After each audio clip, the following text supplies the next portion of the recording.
اور وہ سجدے سب خالص توحید کے لیے تھے. ایک سجدہ اس نے نہیں کیا تو کیا ہوا پروردگار؟ اتنے سجدے کر چکا ہے, ایک سجدہ نہیں کیا, معاف کر دے. شاید مشیت الہی جواب دے, ہمیں سجدوں کی ضرورت نہیں ہے, ہمیں ایسی عبادت چاہیے جس میں ہماری اطاعت موجود ہو. ایسی عبادت چاہیے جس میں ہماری اطاعت موجود ہو. اگر ہماری اطاعت نہیں تو زندگی بھر کے سجدے منہ پہ مار دیے جائیں گے, اور اگر ہماری اطاعت ہو تو ایک ضربت ثقلین کی عبادت سے افضل بن جاتی ہے. درود بھیجتے محمد والے محمد پر.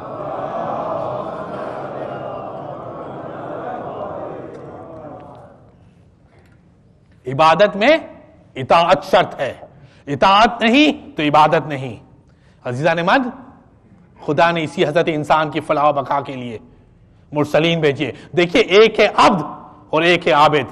گفتگو حضرت انسان کے ذیل میں, ایک ہے عبد اور ایک ہے عابد. ضروری نہیں ہے کہ ہر عبد عابد ہو, ضروری نہیں ہے کہ ہر عبد عابد ہو, اور یہ بھی ضروری نہیں کہ ہر عابد عبد ہو. عزیزان من, یہ ضروری نہیں ہے کہ ہر عابد عبد ہو, اور یہ بھی ضروری نہیں کہ ہر عابد عبد ہو اور ہر عبد عابد ہو. شیطان عابد تھا, عبد نہیں تھا. شیطان عابد تھا اس سجدے سے پہلے, عبد نہیں تھا.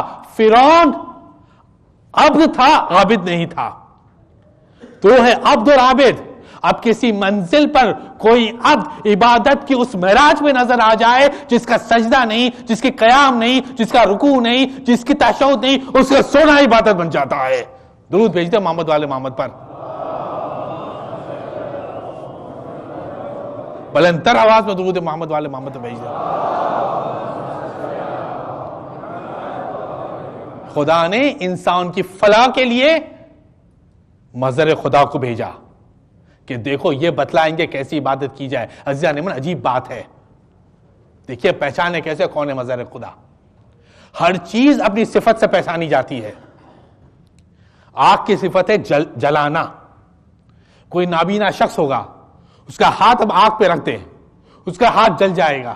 اس نے آگ کو دیکھا نہیں, لیکن صفت سے پہچان لے گا کہ یہ آگ تھی.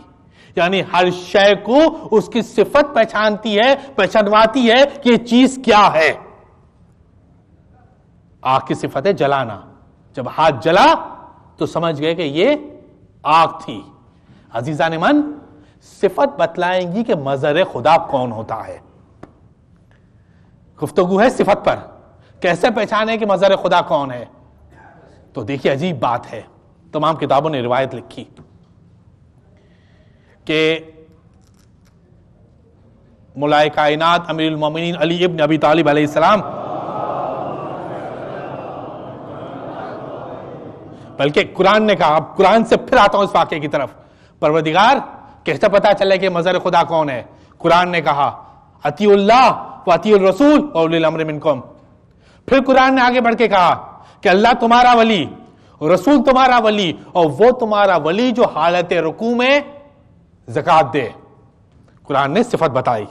اب دیکھیں, قرآن نام نہیں لیتا, قرآن صفت. قرآن کی سب سے بڑا معجزہ یہ بھی ہے کہ قرآن صفت پر گفتگو کرتا ہے, شخصیت پر گفتگو نہیں کرتا. فرعون ایک کردار کا نام تھا, یقیناً فرعون تھا, لیکن فرعون ایک کردار کا نام ہے, ایک صفت کا نام ہے. اگر آج کے زمانے بھی کوئی خدا کا دعویٰ کرے تو وہ فرعون کہلائے گا. یعنی فرعون فقط ایک شخصیت کا نام نہیں, ایک کردار کا نام ہے. قرآن کی سب سے بڑا معجزہ یہ ہے کہ قرآن جب بھی گفتگو کرتا ہے صفت کو سامنے رکھ کر گفتگو کرتا ہے. قرآن نے کہا اللہ تمہارا ولی, رسول تمہارا ولی, اور وہ تمہارا ولی جو حالت رکوع میں زکات دے.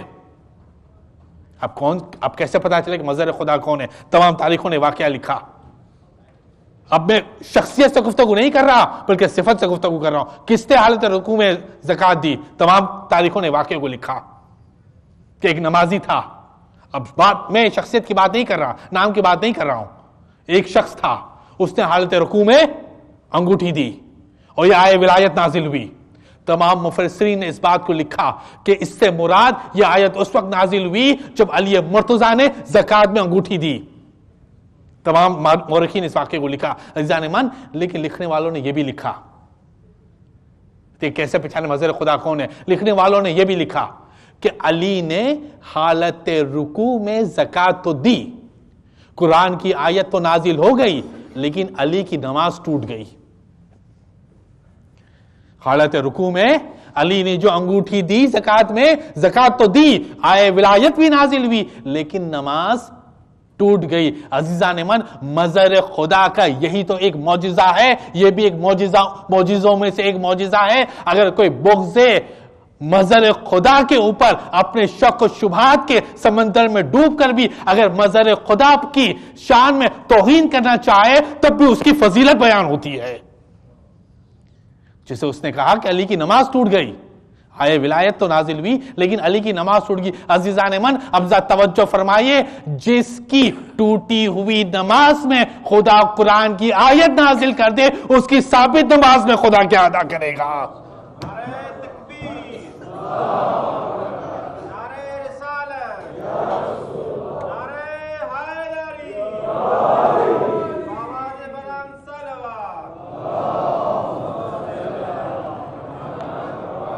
حضرت من پورا واقعے پہ اگر دیکھیں اگر تو واقعہ کیا تھا؟ سائل آیا دروازے پر، اس نے نمازیوں کو مخاطب ہو کر کہا کہ ہے کوئی جو مجھے دے؟ کسی نے نہیں دیا۔ پہلی مرتبہ سائل نے آواز دی، دوسری مرتبہ سائل نے آواز دی، کسی نے نہیں دیا، تیسری مرتبہ سائل نے آواز دی، کسی نے نہیں دیا، چوتھی مرتبہ اس مانگنے والے نے خدا کی طرف دیکھ کر کہا پروردگار تیری مسجد کے در سے میں خالی جا رہا ہوں۔ جیسے یہ کہا، ایک مرتبہ اس نمازی نے، اس مظہر خدا نے اپنا ہاتھ آگے بڑھایا، اس نے انگوٹھی لے لی۔ یہی واقعہ ہے نا عزیزان من، اس دینے والے نے پہلی آواز میں کیوں نہیں دیا؟ اس مظہر خدا نے پہلی آواز میں کیوں نہیں دیا؟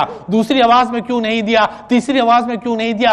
چوتھی آواز میں کیوں دیا؟ عزیزان من، ذرا تدبر کرے اس واقعے پر، ذرا غور و فکر کرے اس واقعے کے اوپر کہ پہلی مرتبہ سائل نے یہاں موجود نمازی سے مانگا تھا، دوسری مرتبہ بھی یہاں موجود نمازی سے مانگا تھا، تیسری مرتبہ بھی یہاں موجود نمازی سے مانگا تھا، چوتھی مرتبہ اس نے وہاں مانگا جہاں یہ نمازی پہنچا ہوا تھا۔ درود بھیجتے محمد والے محمد پر۔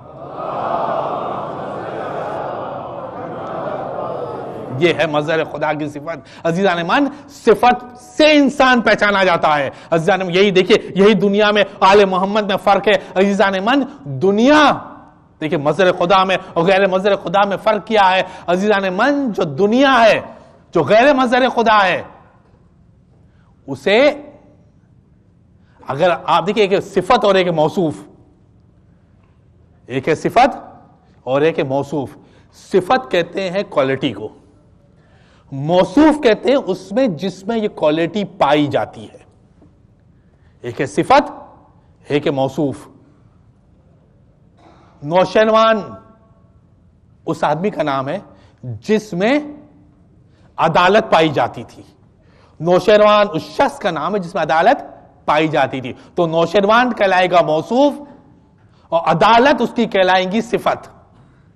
حاتم طائی اس انسان کا نام ہے جس نے سخاوت کی، تو حاتم طائی کہلائے گا موصوف، سخاوت کہلائیں گی صفت۔ عزیزان من، دنیا کا یہ طریقہ رہا ہے کہ آپ موصوف بیان کریں گے تب صفت ذہن میں آئے گی۔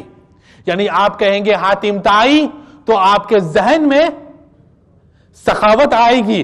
آپ نے کہا نوشیروان عادل تو آپ کے ذہن میں عدالت آئے گی۔ یہ ضروری نہیں ہے کہ آپ صفت بیان کریں اور موصوف آپ کے ذہن میں آ جائے۔ یہ ضروری نہیں ہے۔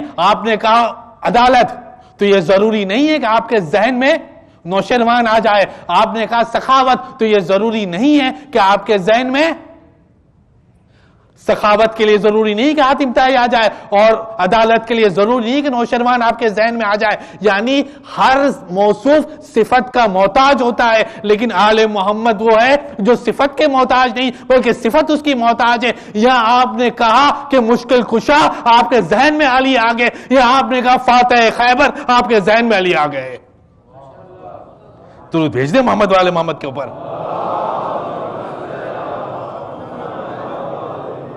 یہ ہے مظہر خدا میں اور غیر مظہر خدا میں فرق۔ عزیزان من، بس توجہ، آخری منزل ہیں